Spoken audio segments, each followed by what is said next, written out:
안녕하십니까. 오늘은 5번째로 님과 함께해서 하나님과 함께 하시는 여러분들에게 류태영 박사님을 소개하고자 합니다. 류태영 박사님을 모르시는 분들이 안 계신 줄 압니다마는 이미 아시지만 지나간 세월에 잊어버린 것들을 다시 한번 회고하시고 생각하면서 류태영 박사님이 우리나라를 위한 업적이 얼마나 크고 위대한가를 생각해 보시기를 바랍니다. 우리나라가 이만큼 있기까지는 우리 기독교의 한 사람 한 사람의 믿음과 신앙을 통하여 하나님으로 하여금 위대한 하나님의 역사가 개입되었다는 것을 이분을 통하여 아실 수 있기를 바랍니다. 이분은 어릴 적 구두 닦기를 하면서 박사가 되기까지 과정이 너무나도 훌륭하고 많은 감동을 받았던 분 중의 한 분으로서 오늘 이렇게 소개하고자 합니다. 이분이 구두 닦기 시절을 기억하면서 본전을 기억하라는 말을 생각해 봅니다. 그 사람의 본전은 구두 닦기였기 때문에 아무리 자기가 어려움과 힘든 일을 당해도 그때 구두 닦기보다는 낫지 않는가. 우리의 본전을 높게 잡지 마시기 바랍니다.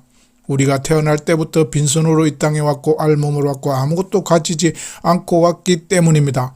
또한 우리가 갈 때도 아무것도 가지고 가지 않는다는 것입니다. 우리의 본전은 0입니다. 제로입니다. 아무것도 가져갈 것도 없고 아무것도 소유할 필요가 없습니다. 우리의 본전을 그분은 구두 닦기 시절 그것에 기준을 두었듯이 우리의 본전도 높은 데 두지 말고 나의 가장 힘들고 어려웠던 때를 기억하면서 이분의 간증을 통하여 많은 은혜를 받으시고 다시 한번 이분을 기억해 보시기를 바랍니다.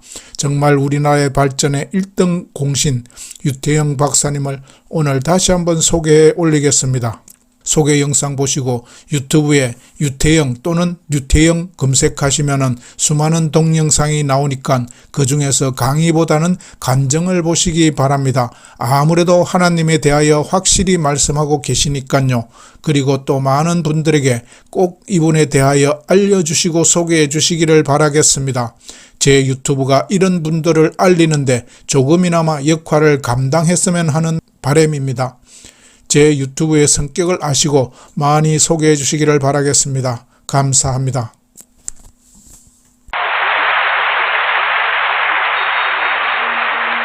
할렐루야.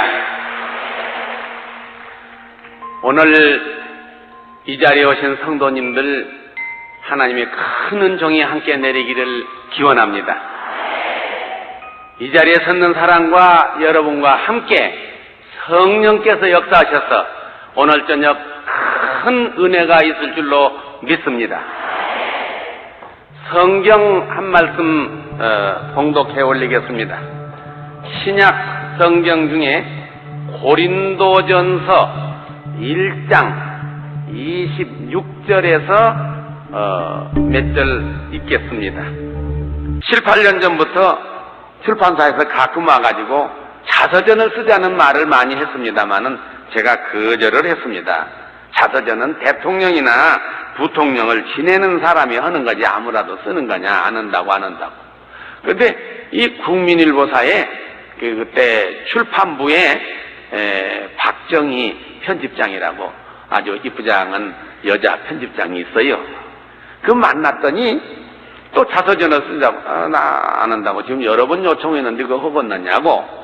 근데 이분이 참 신앙적이에요. 뭐라고 저한테 얘기했는데 내가 꼼짝을 못한 게 있어요. 누가 유 박사님의 훌륭한 무슨 장군이나 대통령 같은 뭐 그런 것을 쓰자고 하는 게 아니고, 어렸을 때 가난하고 힘들고 구두 닦기 하고 이렇게 지냈던 그 어려운 고생스러운 천은 거지 생활하는 거, 그것을 좀 쓰자는 겁니다.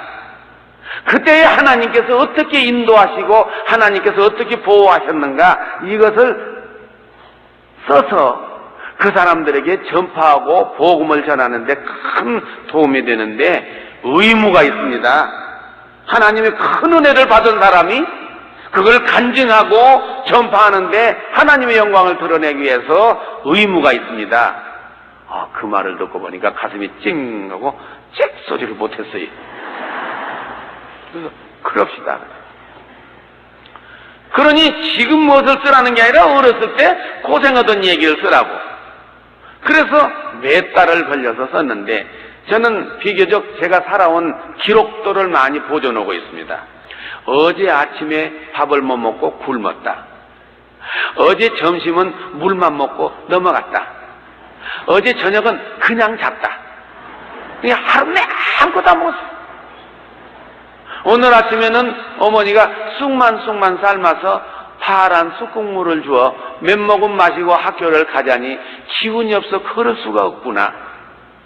왜 우리 한국 농민들은 이렇게 가난하게 살아야 하는가, 이렇게 썼어요. 예. 그런 대목들이 너무너무 많아요. 예. 하여튼 그때를 회상해서 쫙 썼어요. 예. 저는 너무 가난한 집에서 나가지고요, 여기도 가난한 사람이 있을 줄 압니다만은 저만큼 가난한 사람이 하나도 없을 거예요. 여기서 제일 가난하다고 속으로 생각한 사람이 계시다고 하면은 그 사람보다 30배쯤 가난한 게 나아요. 아이고, 유 박사님, 내 말 듣지도 않고 내가 지금 얼마나 어렵게 지냈는데 그 들으나 많아요. 얼마나 가난했는 거니? 밥을 못 먹었어요. 신발을 못 신었어요. 맨발로 다니고 들이고 댕겼어요. 가을에 알밤을 까는데 맨발로 알밤을 깠어요. 뒤꿈치로 가만히 밟아가지고 앞으로 미른 듯 하면은 가시가 불어나갖고 눌러져요. 여러분 안 믿어지겠지만 아프리카 강연을 갔을 때 그 구시맨들 발바닥을 보니까 일생을 맨발로 댕긴 사람, 아주 구두바닥처럼 돼서 깨진 유리로 딱 그서도 아무렇지도 않아요. 그게 적응이 돼요. 예, 제가 그렇게 살았어요. 그래서 산에 그저 소나무 껍질을 벗겨다가 먹고, 도토리 따다 먹고, 쑥뿌리 뜯어다 먹고, 물구죽이라고, 이제 전라도, 고향이 난 전라도인데, 그 물구라고 봄에 논이나 밭에 난 거 있어요, 이게. 꽃은 뭐 나초꽃 같은 거, 뿌리는 파뿌리가 생겨. 그는 캐다가 죽을 써먹으면 혓바닥이 아르르 해 독해가지고. 그런 걸로 한두 달 동안 곡식이 하나도 입에 들어가 본 일이 없어요. 예. 아유, 뭐, 교수들이 모인 자리에서 그런 얘기 했더니, 이 박사가 건강한 이유를 내가 알았다고. 느닷없이 그 무슨 말이냐 그랬더니, 어렸을 때 먹은 게 전부 보약이래요. 칡뿌리는 위장을 좋게 하고, 도토리는 뭐 중금속을 제거하고, 무슨 소나무 껍질은 무슨 신장을 좋게 하고, 소나무 잎사귀는 뭘 좋게 하고, 보약만 먹으면 무슨 건강하다 해나보고. 내가 보약으로 먹었냐? 안 죽으려고 먹었지. 겨우 국민학교를 졸업했는데 중학교를 어떻게 가요? 전 시골서 머슴살이를 3년이나 했어요. 나무집 소 키우고, 나무집 논, 나무집 밭, 나무집 논, 찌개지고 그냥 쫙 했어요.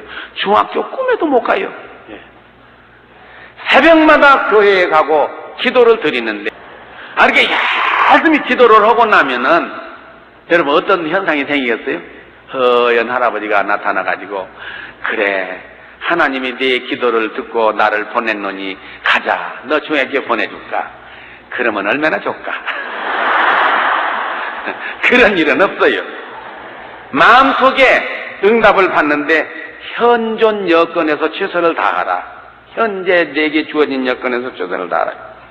그래서 진모퉁이 키우는 토끼 몇 마리를 팔아가지고 중학교 강의록이라고는 책을 샀어요.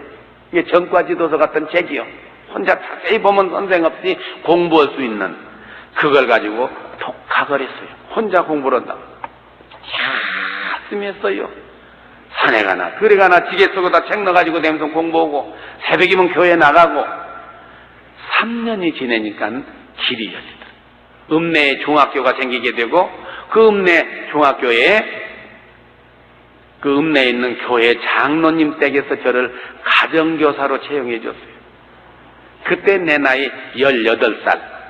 여러분 18살 때 중학교에 사람 어디 있어요? 저는 18살 때 중학교를 들어갔어요. 그 집에 8살, 10살 되는 어린아이들을 가르치는 조건으로 그 집에서 먹고 자고 학교를 다니도록. 얼마나 감사했는지 말도 못해요. 예.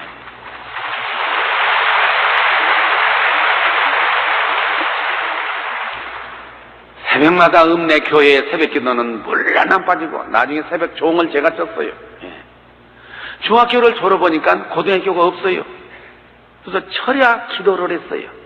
여러분도 지금 철야 기도로 왔습니다마는 기도를 하고 하나님 내 공부를 끝까지 하기로 했으니 중학교를 졸업해도 또 우대교를 가야겠습니다. 이 기도하는 가운데 결심을 해서 어머니한테 차비를 해달라고 그래가지고 서울로 올라왔습니다. 6.25 직후에요. 서울 한강 인도교가 폭격 맞아서 봉당 끊어져서 없을 때 기차를 타고 서울에 올라왔어요. 오란 데도 없고 갈 데도 없어요. 여러분 상상 한번 해보세요. 6.25 후에 인심이 얼마나 사나우던 시절인가. 고생한 얘기 말도 못합니다마는 맨 처음에 영등포에서 구두 닦기를 했어요. 나중에 신문 배달도 오고 신문 파리도 오고 잘 데가 없어서 길가에서도 자고 기차역에서도 자고. 나는 미군 부대에서 구두 닦기 할 때는 미군 부대에서 천막을 쳐주고 야전용 침대를 줘서 거기서 자기도 하고, 병자가 수용된 아주 폐병으로 그냥 삼기돼서 격리 수용된 그 병자 집에서도 자고, 그런 생활을 하는 가운데에 고학을 했어요. 야간 학교를 들어가서 야간 고등학교로 다니고, 대학도 야간 대학 들어갔어요. 누가 보살핀 사람이 누가 있어요? 신문 배달하거나 신문팔이에서 번 돈 가지고 자기 밥만 먹어도 되는데 밥 먹어 뿌리면은 등록금이 안 되니 굶어야 돼요. 여러분 인간의 밑바닥 내려가 봤었어요? 내 신문 배달할 때 너무 배고파서요. 쓰레기통을 먹었어요. 쓰레기통에서 밥을 주워 먹었어요. 신문을 넣고 싹 돌아가니까 밥덩어리가 그냥 내버리진 거예요. 가다가 돌아와가지고 밥덩어리를 주우니까 연탄재 모래 막 묻었어. 아낌없이 떼내니까 이만한 밥덩어리가 이만큼 되더라고요. 다 떼내고 그거 가면서 먹었어요. 한 번 내 더 기억나요. 한 번은 그 부잣집 쓰레기통을 항상 보는데 빵을, 곰보빵 같은 거 막 25개를 내버렸어요. 25개 많이. 이게 웬 떡인가 저는 주워서 한참 먹자고 딱 돌아왔더니 빵마다 콩알만한 파란 곰팡이가 막 5군데 6군데 피었어. 그게 못 먹잖아요. 근데 그 중에 슬슬 보니까 빵 하나가 이 끝허리에 곰팡이가 한 군데 딱 앉았어. 그래서 가서 얼른 그거 주워가지고 끝허리에 딱 분질러 내버리고 하면서 먹었어요. 먹으니까 매캐하더라고. 곰팡이는 하나만 났지만 나머지도 간 거예요. 그런데 놀라운 거 있어요. 여러분, 거지 배탈 났다 소리 들어봤어요? 이야, 그걸 다 먹었는데 배탈이 안 나요. 너무 배고프니까 뱃속에서 들어온 것이 없는데 그거라도 들으니까 웰컴 해갖고 받아서 해독을 정리를 해냈는가 봐, 마이. 네.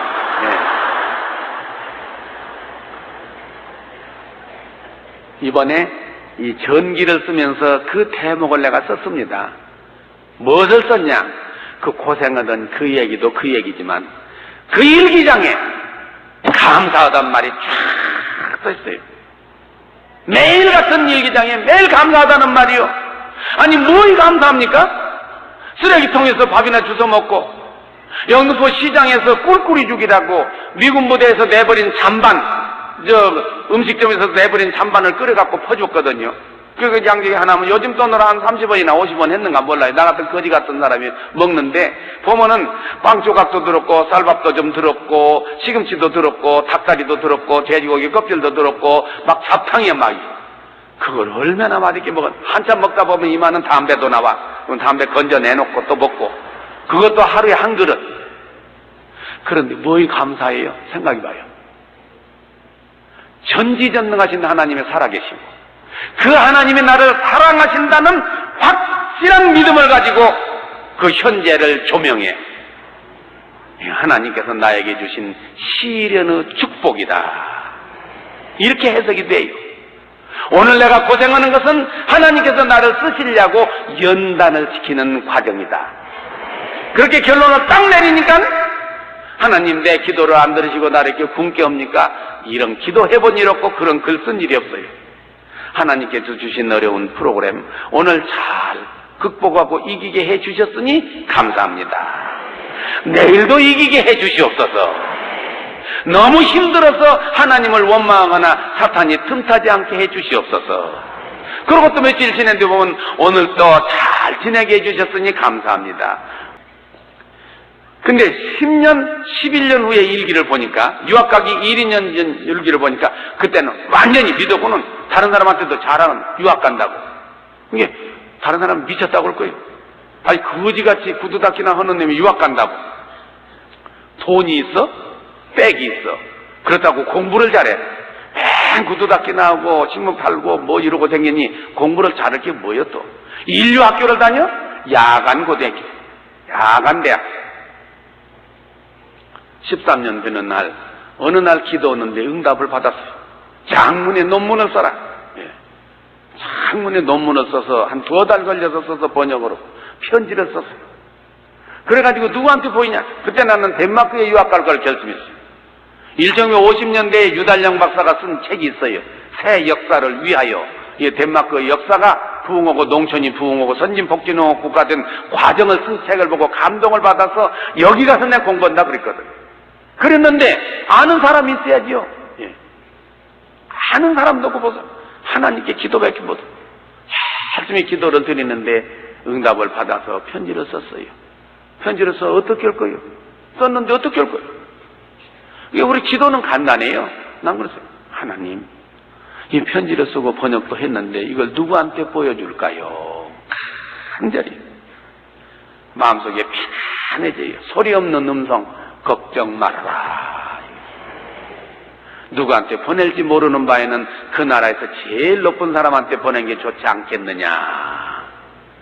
제일 높은 사람이 누군 줄 알아야지. 또 도서관에 가서 대백과사전을 떠들러 보니까 프레드릭 9세 임금님이 구구합니다.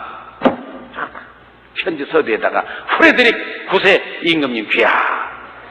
봉투를 만들어가지고 논문도 넣고 편지도 넣고 봉해서 왼쪽 위에 구석지에다가 from 태영유, 이게 보내는 사람 누구? 대한민국 리퍼블릭 코리아 탁서.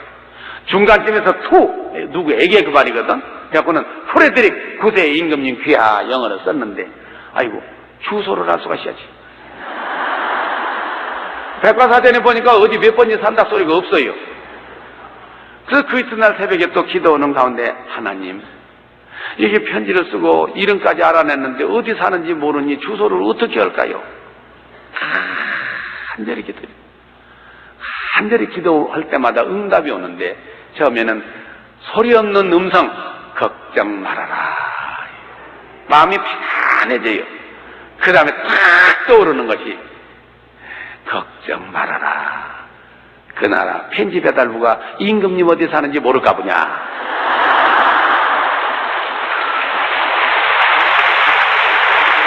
네, 그 응답을 받았어요.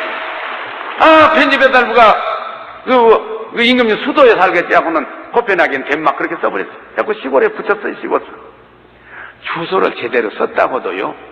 국가 원수인 임금님에게 내는 편지는 우리나라 국가 원수가 써야 합니다. 또 대사관이나 특사나 외무부를 통해서 전달해야 합니다. 어디 구두닦여 내면 쓴다고 보내요? 돼요? 안 되지요. 그러나 하나님께서 역사하시면은 안 될 것이 없잖아요.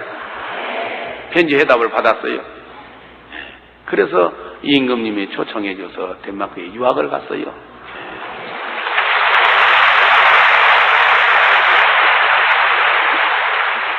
가서 공부하는 것도 하나님께 기도하는 가운데 엄청 은혜 받았어요. 덴마크가 너무 잘 살기 때문에 거기서 생각한 것이 150년 전, 130년 전 역사를 공부했거든요. 그 가난했던 농촌이 일어나는 과정을 국민운동, 농촌운동, 협동조합운동 이런 것을 열심히 공부했어요. 나중에 알고 보니까 하나님께서 그리 가서 예비를 해줬어요. 뭘? 한국의 농촌을 일으키는 새마을운동을 일으키는 주역을 만들기 위해서. 나중에 제가 생각하기를 좀 가난한 나라가 지금 일어나는 나라가 없는가? 현장감이 나는 현장감은 냄새를 맡으면서 공부했으면 좋겠다 생각하거든. 그때 그러니까 이스라엘 한 손에 총을 들고 한 손에 괭이를 들고 사막을 개척하면서 기부스다 모샤보다 일어나는 나라. 또 하나님께 기도했어요. 하나님 한 번만 더 예스 해주시면 내 이스라엘 가겠습니다. 이스라엘 가서 좀 공부하고 오겠습니다. 하나님께서 응답해 주셨어요. 그 나라 대통령에게 편지를 냈어요. 여기에 그 편지 사본 일부에다 넣어놨습니다. 근데 그때 쓴 편지 거기서 온 회답 이거 사본을 내 이 책에다 넣었어요. 그래가지고는 거기서 보좌관이 편지가 왔어요. 대통령께서 당신의 편지를 읽고 감동이 되어 정부 당국에 요청을 했습니다. 한 2달 걸리니까 그 덴마크 있을 때 코펜하겐에 있는 이스라엘 대사가 나를 만나자고 그래요. 그래서 갔더니 대사는 마침 어디 가고 총영사가 딱 만나더니 저는 그 사람한테 부탁한 일도 없어요.